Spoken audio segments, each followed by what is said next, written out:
Yeah, so needless to say, I decided to play Hollow Knight. And it was quite the experience, let me say. When I went into this game, I knew next to nothing. I had seen the game before because of its popularity and had a small understanding of the gameplay, and I knew of the praise its art style had received. But never did I expect this game to become one of my favorite titles of all time. The gameplay, art style, and music truly deserve all the praise they receive. Well, for the most part.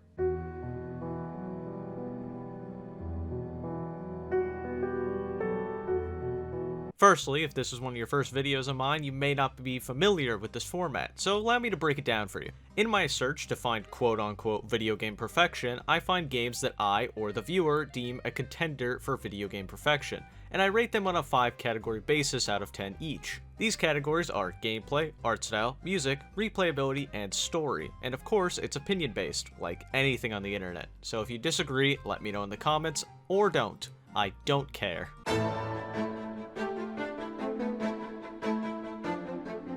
Hey, just before we begin, I wanted to say that if you weren't aware, I have a Discord, Twitter, and Twitch, all links in the description if any of that interests you. Thanks, big man. Our journey begins with the largest and probably most important segment of any game, the gameplay. The gameplay in Hollow Knight is both one of its strong suits and its greatest weakness. If you've seen any gameplay on Hollow Knight, then you're probably familiar with its goated movement. From its double jumps to dashes to wall jumps, its movement is truly a big selling point of the game. From a first glance, the movement looks fun. Looks like it leaves a lot of room to be custom with it. But from a further inspection, you will find that in order to unlock all the movement abilities in the game, you will need to sink in at least 10 hours. Okay, 10 hours might be a bit much, but it might be around like 5-ish, maybe less, but you get my point. Oh, you think that movement looks fun? Well, screw you. You can't have that. You think that you can have fun-looking custom-ass movement without dropping minimum 10 hours into our game? What do you think this is? Have fun only jumping for 2 hours, loser. The first 10 hours of this game, like I said, bit of an exaggeration, gave me the worst blue balls I have ever had since the Breath of the Wild Direct. I'm sure a lot of you saw me and thought there might be news about the sequel to The Legend of Zelda Breath of the Wild game. Yes. Unfortunately, we don't have anything to share right now. Fuck! The first few hours of this game are full of stuff to discover that you can't do. The amount of times I ran into a cool looking area just to be confronted with the subtle message of, "You can't go here yet, pussy bitch, go somewhere else," is genuinely astounding. This game presents itself to be free. Go explore wherever you'd like, have your own adventure, forge your own path, which is true when you have the items to do so. The first 10 hours, once again an exaggeration, were an unbearable pain to get through. The main selling point of the game, the ability to explore areas in Hollowness, is literally impossible to do for the most part. The only fun time I had in the beginning of the game was the bosses. The rest of the time, the game played like a goddamn maze. Oh, you want to explore this area? Nope, dead end for later. Oh, you want to go over here? Nope, that's actually an endgame door. Now, I know I'm complaining about this now, but when you actually manage to get past that first 10 hours, once again an exaggeration, the game is absolutely amazing. But the problem is, convincing someone and yourself to get through the first 10 hours of game for it to get fun is a very difficult task. It's like someone going, yeah, One Piece is pretty bad in the beginning, but when you get to about 100 episodes in, it really begins to pick up. The first 10 hours, once again an exaggeration, it's more like 3 to 5, but you already knew that already, aren't terrible per se. Like I said before, the bosses are really fun, and when you are progressing through the game, it is very enjoyable. But the amount of times I walked into an area I thought looked cool, planning to explore it, you know, the whole point of the game, and was met with a dead end is hard to count. So needless to say, I did not have too much fun with the first third of my playthrough. To put something in perspective, my first 10 hours of the game were played within about 3 weeks, and my last 20 hours were played within 5 days. The last half of this game is so much more enjoyable than the beginning that it isn't even funny. This game revs up like a... You know that one line in math that like rises exponentially? What is that, like a parabola or something?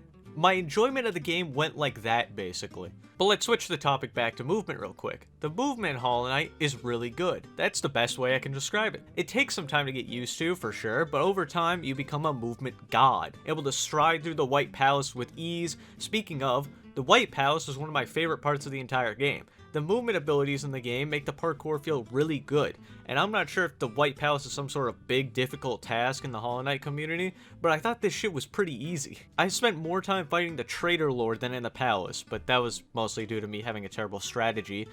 Fun fact, the Traitor Lord is actually the only boss I had to look up a walkthrough for, and after watching that video, I beat the boss in the first try, which felt both great and awful at the same time. Speaking of bosses, let's get into them. If I were to talk about every single boss in this game, we'd be here for hours. So instead, I'll talk about the boss fights on a broad spectrum and talk about the specific ones I liked. Overall, the bosses in this game are amazing and extremely plentiful. There are so many bosses in this game that the developers decided to hide some away from the player. On top of the original bosses you'll find in Hollowknight, you can also challenge some of the bosses again with the Dream Nail for an even harder battle. You can also voyage on over to the Pantheon and take on a boss rush game mode for maximum difficulty. To once more hammer home the amount of bosses in this game, I decided to write a song about them. Here we go. Here goes nothing. I can't believe I'm doing this.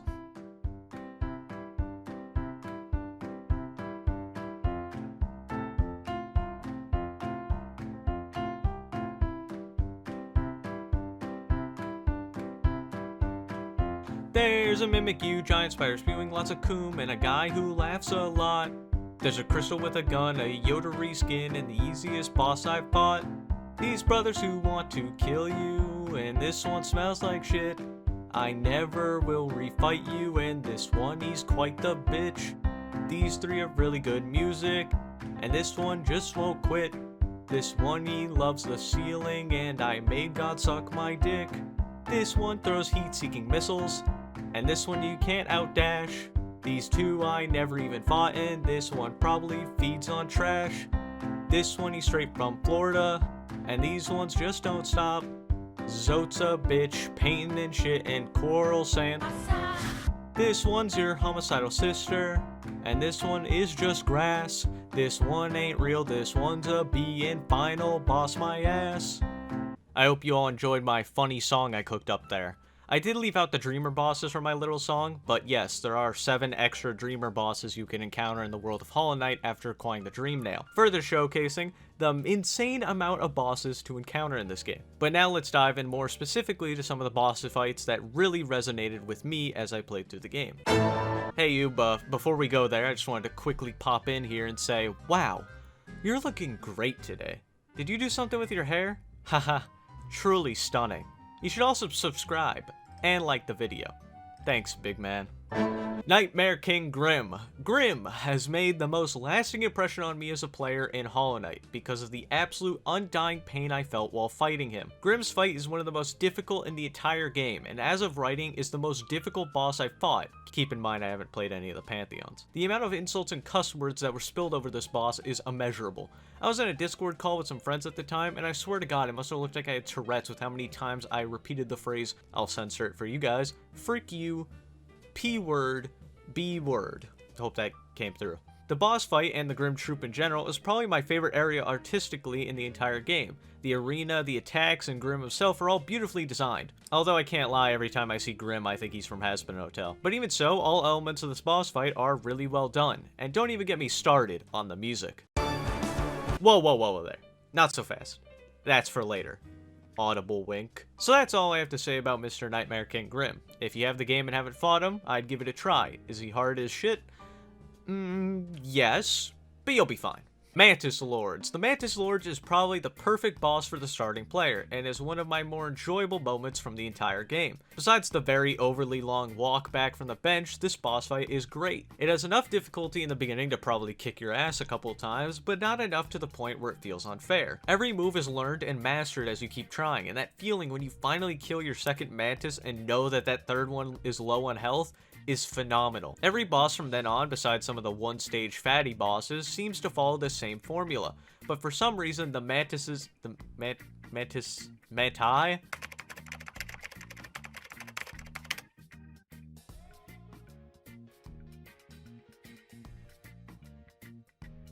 The Mantises are an integral turning point for the game, as the game slowly molds you into an absolute boss-killing machine. Sure, you can say the False Knight was the first turning point, but you just don't get the same satisfaction from killing the False Knight as you do with the Mantises. There's something so great about finally being this boss after several attempts and getting rewarded with the Mantises' respect that really makes it feel like the first real boss of the game, the first boss with an impact on the world around you. Oh, and this also has a fire soundtrack to go with it. You really thought I would play the music for you during the gameplay section? You silly goose. The Radiance and the Hollowknight. I'll keep it absolutely 100 with all of you. I thought the Hollowknight was the greatest tragedy since 9/11. You go through all this turmoil getting the 3 ghost bitches, killing their souls so you can open up the big egg, and when you enter, you're confronted with the Hollowknight. Roll credits. The title of the game. The character that's been hyped up the entire game, the main plot point of the game. Needless to say, I was a tad bit disappointed. You build up this whole epic boss fight with this character who's been hyped up the entire game, just for him to start killing himself halfway through the battle. Now hold on. I know, this isn't the true final boss of the game, and I know that him killing himself mid-fight is a lore thing, and it's honestly pretty sad to witness. But as a player who doesn't know that there's more to the fight and beats it on their first playthrough, having this be your final boss fight is really unsatisfactory. But because the ending is so shit, it makes you want to play more, because it makes the player strive for a better ending. Speaking of, let's move on to the Radiance. Once you learn that the Radiance is a thing, thank you Google, the fact that the Hollowknight is so weak makes sense, because he's just an entrance boss that you have to fight in order to enter the Radiance, or God's, domain. And the Radiance is a much better final boss fight. The fact that the true final boss, for casual players and not including DLC, is a moth god is pretty damn cool. Not to mention that he or she, can you tell? Cause I can't. They are a bitch to fight. The boss fight really challenges every element of the game you learned so far, and really puts your custom movement to the test. It punishes you over and over, but when you finally walk up those sky platforms and put your dick on God's chin, there's no better feeling. Also, I won't be talking about Pure Vessel or Absolute Radiance during this video because I haven't fought them. But yes, if you're psychopathic enough, you can fight through 5 boss rush modes with even harder bosses, along with the entire hall of boss fights with 3 different difficulties each in the God Master DLC. I'll get to this later. No! No! Stop! Stop hurting yourself, please! Oh, you gotta beat him? I could. No. What? No, no. No, what? Of course I you're wouldn't. So close.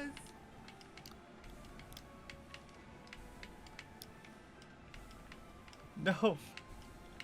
Hollowknight just turns into like one of those jumping games.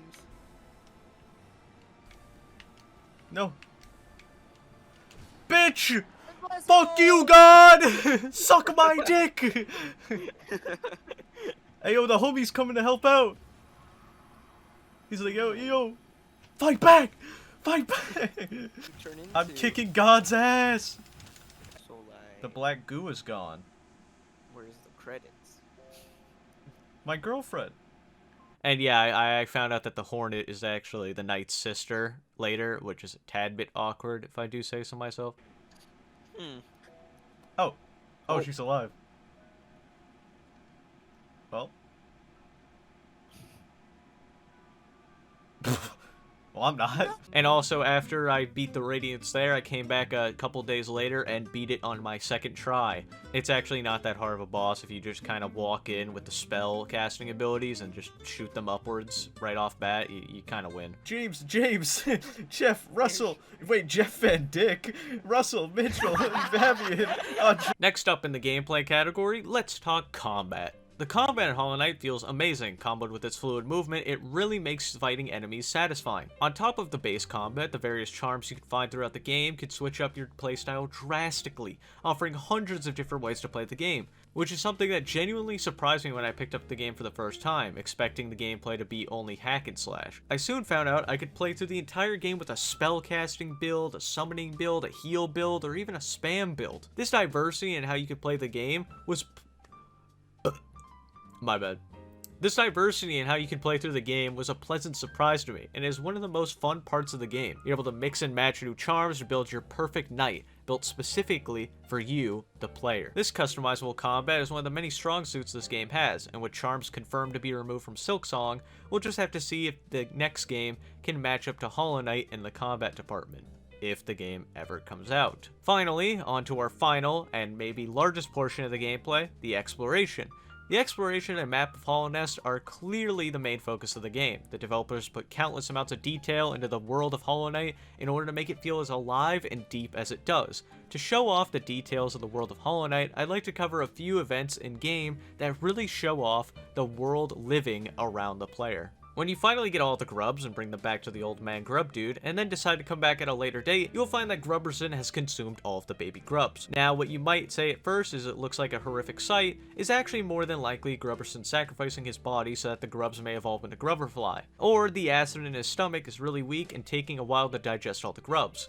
Who knows? During their playthrough, you more than likely slapped your sword into a couple random ass objects around the map like I did. If you happen to slap your sword into this sign, and were really lucky, you might have seen this little guy appear.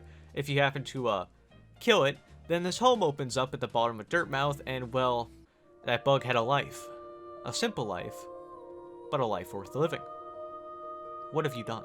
The nailsmith dude who heavily overcharges you for nail upgrades decides to kill himself after charging you 4k not but 3 seconds earlier. What are you gonna use the money for? And then he has the audacity to ask you to kill him with the nail he just charged you 4k for. Bitch, you cost me 4k for that update. What the fuck you mean earned, you son of a bitch looking ass motherfucker? Get that. Milo the Miner is this happy little miner who you meet at the entrance to Crystal Peak, singing and mining away. And as soon as you get the Crystal Heart, the infection consumes and turns it into an enemy. Rest in peace, Mila, but I need that bag, if you know what I'm saying. Do you remember that banker chick at the beginning of the game who offers to store some of your cash? Cool idea, right? Makes sense that the game would let you save a little bit of your money just in case you die and lose your soul, right? Wrong! The bitch robs your ass once you give over 3k and then she just dips, revealing that the bank was actually a cardboard cutout the entire time and she's a con artist. But don't worry, this story has a happy ending because you can actually track her down to the hot spring near the City of Tears and beat the living shit out of that bitch for everything she owns.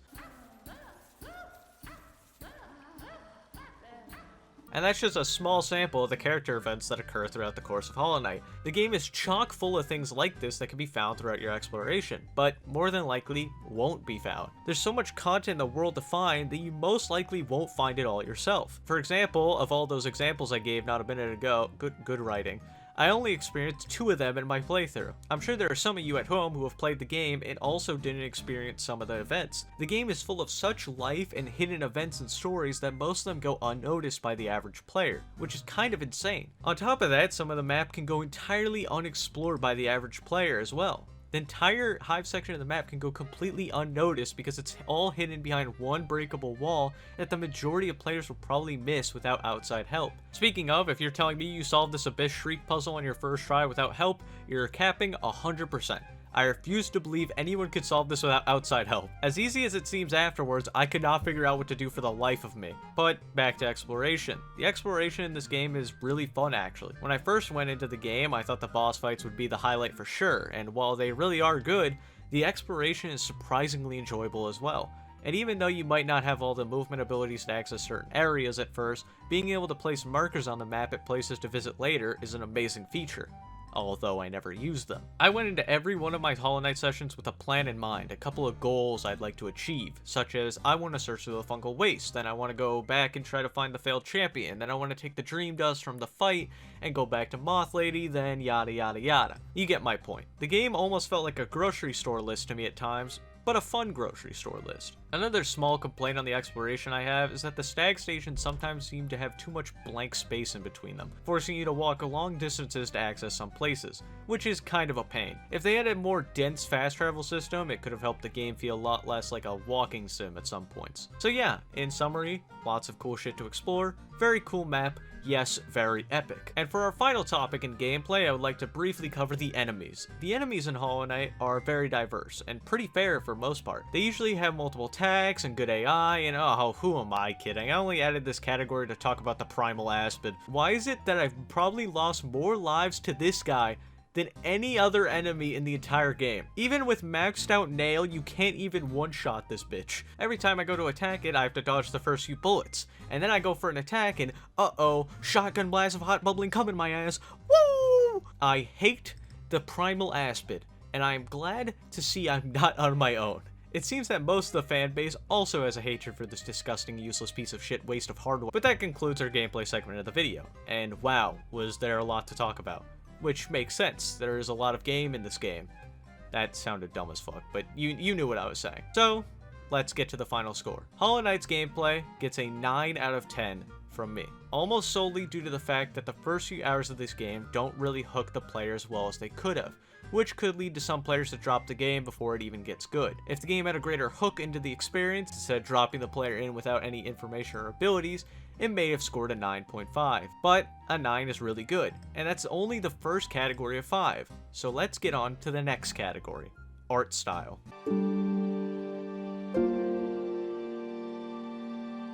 You've heard it 1,000 times before, the art style of Hollowknight is beautiful, breathtaking, blah blah blah.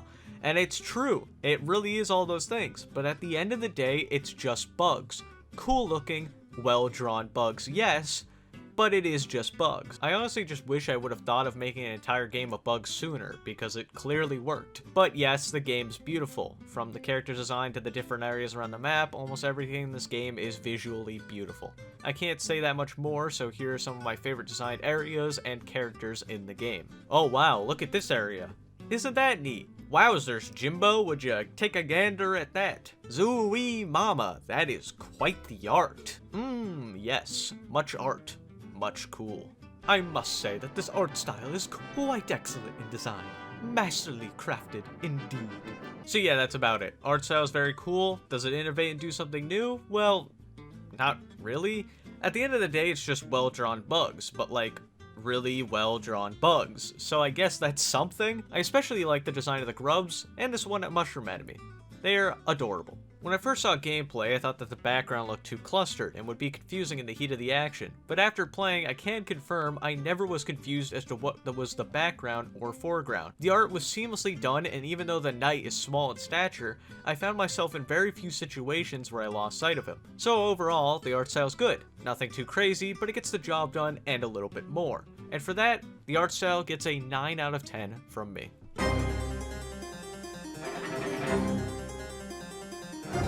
I think it's best to cover the music by just going through some of my favorite tracks from the game. I would like to also preface this by saying a lot of these tracks are so good I listen to them outside of the game, and that's how you know it's good music. But now, let us commence music appreciation time, the moment you've all been waiting for me to finally shut up. Also, yeah, just one final thing, all music was composed by Christopher Larkin, so shout out to you, man. You made great music, but you already knew that.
I hope you all enjoyed that as much as I did. But yeah, if you needed any convincing that the music is amazing, I'm pretty sure that did it for you. It's great music, always seems to fit the gameplay perfectly, and I have no complaints. It's not quote-unquote perfect music, I don't know what would be.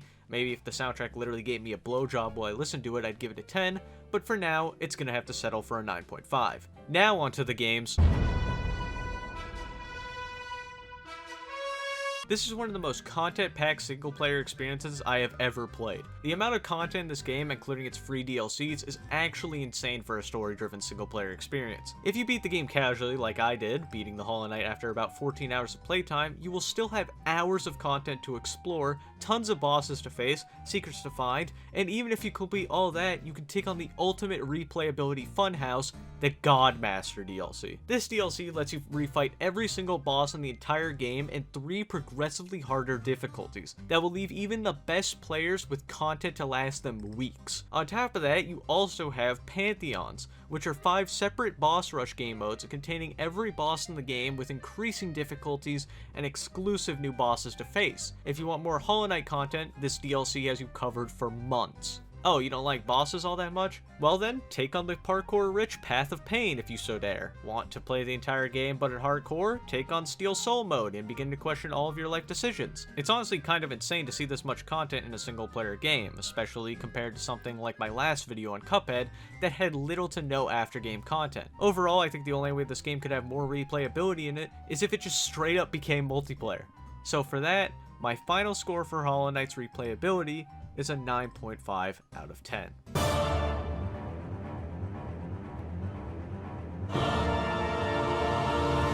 The story of Hollow Knight is actually pretty deep, surprisingly, seeing that the entire game takes place under a mound of dirt. The lore is usually gotten through some gameplay and cutscenes, but most of it is hidden under reading these things and just sheer speculation. But I think the story is really well done. If you play it casually, you will end the game with a decent understanding of what happened in the story, with a decently satisfying conclusion to the game. But if you want to, you can look for even more lore throughout the game, try to build your own idea of the story, or go watch the Mossbag video like the rest of us. It's not the craziest story in the world, it won't have you emotional for days, and it probably won't be something that you remember for years to come, but it's pretty well done, isn't shoved down your throat, and lets you make of it what you will. And for that, I give Hollow Knight's story an 8.5 out of 10. Is what I would say if the game didn't also have fully fledged out stories for almost every character in the game, with even more minuscule lore hidden all over the world of Hollownest waiting to be discovered. And for that, it gets a 9 out of 10.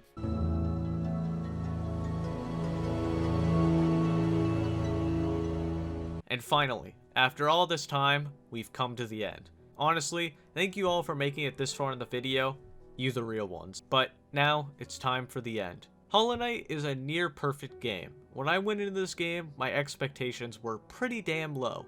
I knew very little about the game, but from seeing all the people suggest it, I knew it had to be decent at least. And when I first started the game, I didn't like it that much. I was sitting there contemplating whether I would even be able to make a video game perfection. But as I progressed, so did my love for the game. This game has now become one of my favorite games of all time, as it has for many of you watching, and I am proud to announce that Hollow Knight's score for video game perfection is a crisp, solid... Hold on, I gotta whip out my calculator real quick. I carry the 2... Hollow Knight gets a 9.2 out of 10 from me. Thank you for watching, and really, thank you for getting this far. It's still insane to me that there are over 60,000 of you who saw a video of my dumbass talking about video games and decided to stick around. So really, thank you all, and here's to many more. And of course, it's a video game perfection video, so if you have any games you'd like to suggest for video game perfection, please let me know in the comments below. Bye!